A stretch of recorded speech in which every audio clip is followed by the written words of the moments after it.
Círculos laranja, amarelo, verde, azul e roxo são envoltos por um maior com as mesmas cores em degradê, formando uma mandala. Abaixo dela, inclusão com acessibilidade no trabalho. Olá pessoal, meu nome é Eduardo Alinho José do Nascimento, sou auditor fiscal do trabalho, com atuação no projeto estadual de inclusão da pessoa com deficiência no mercado de trabalho e venho aqui para falar um pouco com vocês sobre o papel da Auditoria Fiscal do Trabalho, hoje vinculado ao Ministério da Economia, que assumiu as funções do extinto Ministério do Trabalho, a qual compete, entre muitas outras ações, fiscalizar o cumprimento do dever patronal previsto no artigo 93 da Lei 8.213 de 1991, que estabeleceu a reserva de vagas de trabalho nas empresas com 100 ou mais empregados para pessoas com deficiência reabilitadas da Previdência Social ou com deficiência habilitadas, na seguinte proporção: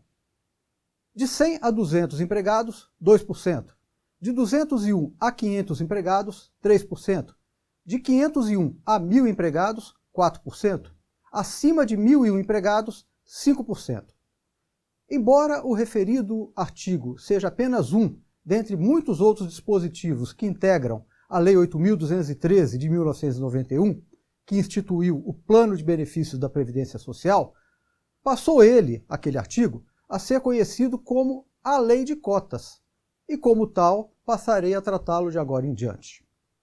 Reconhece-se que a Lei de Cotas inspira-se em preceitos constitucionais que preconizam a dignidade da pessoa humana, o valor social do trabalho, a não discriminação, a igualdade, a liberdade de exercício profissional e no dispositivo que proíbe qualquer discriminação no tocante ao salário e critérios de admissão do trabalhador com deficiência. A inclusão das pessoas com deficiência no mercado de trabalho relaciona-se com o exercício pleno da cidadania, que tem no trabalho o seu principal substrato. E não existe outra relação social de tamanha importância para a construção da cidadania, e assim se reconhece. O Constituinte, de 1988, procedeu à positivação de vários direitos fundamentais com o intuito de dotá-los de maior efetividade, dentre os quais a inclusão da pessoa com deficiência no mercado de trabalho. Assim foi que, a partir da promulgação da Constituição de 1988, multiplicaram-se no Brasil as normas de proteção às pessoas com deficiência, dentre as quais não poderiam faltar as que têm por finalidade proteger o trabalho dessa parcela da população. Como é o caso do Decreto Legislativo 186, do ano de 2008, por meio do qual o Brasil ratificou a Convenção sobre os Direitos das Pessoas com Deficiência, adotada pela Organização das Nações Unidas, a ONU, com atributo de norma constitucional, que em seu artigo 27, a linha A,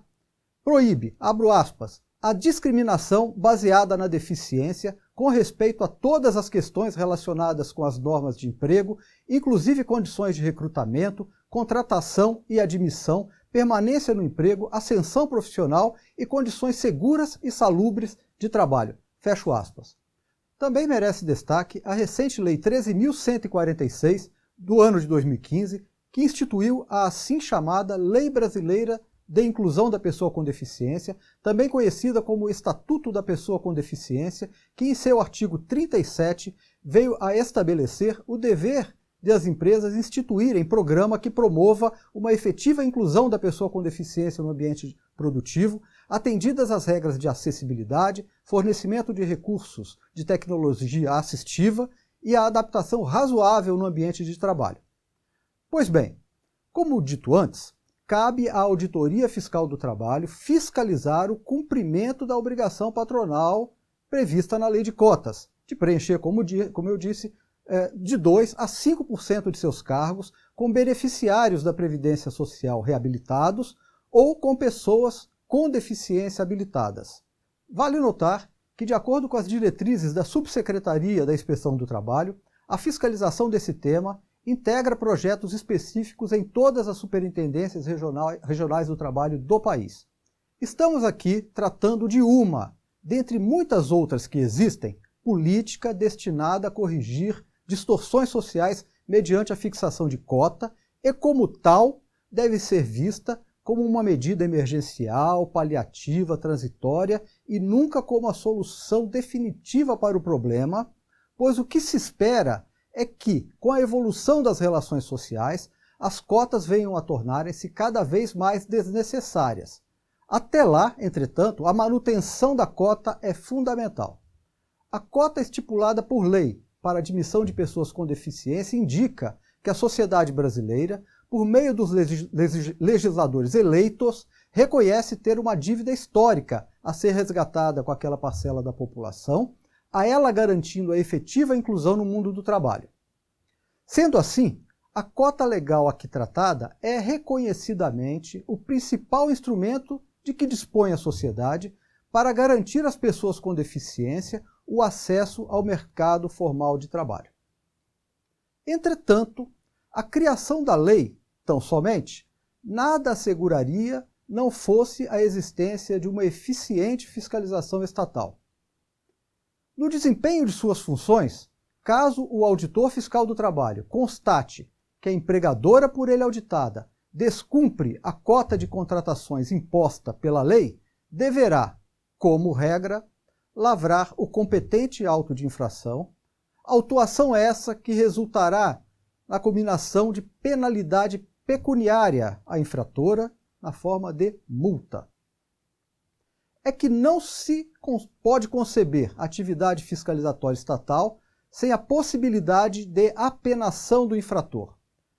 A atividade da Auditoria Fiscal do Trabalho, tal como é exercida, é de notória relevância para a sociedade brasileira, valendo lembrar a propósito as palavras do diretor-geral da Organização Internacional do Trabalho na 47ª Conferência Internacional, segundo o qual,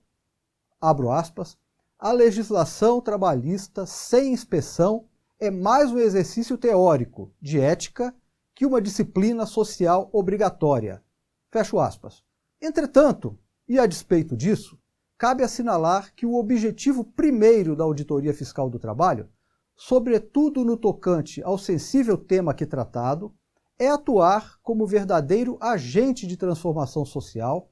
assegurando às pessoas com deficiência suas efetivas inclusões no mundo do trabalho. O que se quer com isso dizer é que as lavraturas de autos de infração e imposições de multas administrativas não são os fins em si mesmas, sendo tidas como recursos extremos destinados àquelas empregadoras que se negam a reservar parte de seus cargos para pessoas nas condições aqui tratadas. Procedimento especial para ação fiscal. Tanto é assim que, para situações de maior dificuldade no cumprimento da norma, o artigo 627-A da nossa Consolidação das Leis do Trabalho, a CLT, os artigos 27 a 29 do Decreto 4.552, de 2002,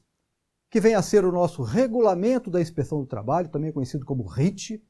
a Instrução Normativa número 133, de 2017, e as disposições da seção 4, artigos 16 e 17, da Instrução Normativa número 98, de 2012, prevêem e disciplinam o assim chamado Procedimento Especial para Ação Fiscal, destinado à prevenção ou saneamento de infrações à legislação, que poderá ser instaurado pelo auditor fiscal do trabalho quando esse concluir pela ocorrência de motivo grave ou relevante que impossibilite ou dificulte o cumprimento da legislação trabalhista por parte de pessoas ou setores econômicos sujeitos à inspeção do trabalho. O referido Procedimento Especial para Ação Fiscal tem por finalidade, quando possível, a celebração do assim denominado Termo de Compromisso. Nele, nesse documento, termo de compromisso, pactuando-se prazo na forma de cronograma e condições para que a empregadora signatária cumpra a cota de percentual de admissões dela exigida pela lei de cota. Termo de compromisso esse que, se cumprido, evitará a lavratura de auto de infração em desfavor da auditada. Bem, algumas observações finais merecem que sejam feitas. A primeira é a de que o pagamento da multa pela infratora não a isenta de futuras autuações em outras ações fiscais e novas multas por violação da mesma norma, uma vez que, na forma do disposto no artigo 26 do Regulamento da Inspeção do Trabalho, abro aspas, aqueles que violarem as disposições legais ou regulamentares, objeto da inspeção do trabalho, ou se mostrarem negligentes na sua aplicação, deixando de atender às advertências, notificações ou sanções da autoridade competente, poderão sofrer reiterada ação fiscal. Fecho aspas. Vale lembrar que se trata aqui de infração que se renova no tempo a cada mês de competência que se finda sem o cumprimento da obrigação. Também importa ressaltar que se encontra cada vez mais próxima a implantação plena de todas as funcionalidades do sistema de escrituração fiscal digital das obrigações fiscais, previdenciárias e trabalhistas, conhecido como e-social, trazendo inúmeros benefícios para os empregadores, empregados e, claro, para os controles governamentais, dentre esses, a maior efetividade na garantia dos direitos trabalhistas. Outra observação. A base de cálculo da cota percentual de admissão de empregados com deficiência ou reabilitados da Previdência Social será o total resultante do somatório dos números de empregados mantidos pela empregadora em sua matriz, todas as filiais, setores de serviço, canteiros de obras, frentes de trabalho, excluindo-se desse quantitativo o total de aprendizes contratados diretamente pela empresa e por ela informados ao Cadastro Geral de Empregados e Desempregados, o CAGED, já que essa é uma outra cota e não pode haver sobreposição de cotas.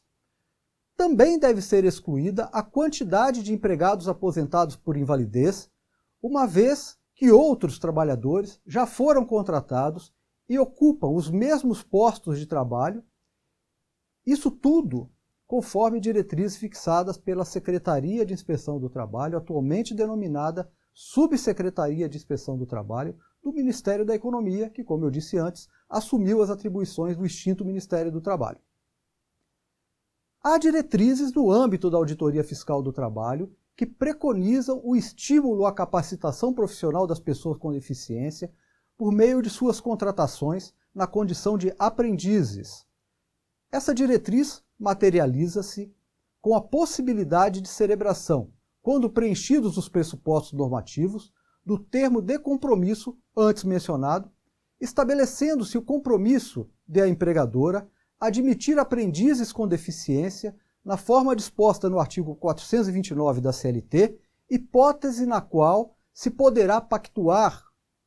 que a Auditoria Fiscal do Trabalho adiará a cobrança do preenchimento da reserva legal de vagas prevista na Lei de Cotas em número igual ao de aprendizes com deficiência contratados, enquanto perdurarem os cursos de aprendizagem desses, na expectativa de que, após a conclusão dos cursos, venham a ser admitidos por prazo indeterminado. É importante reafirmar que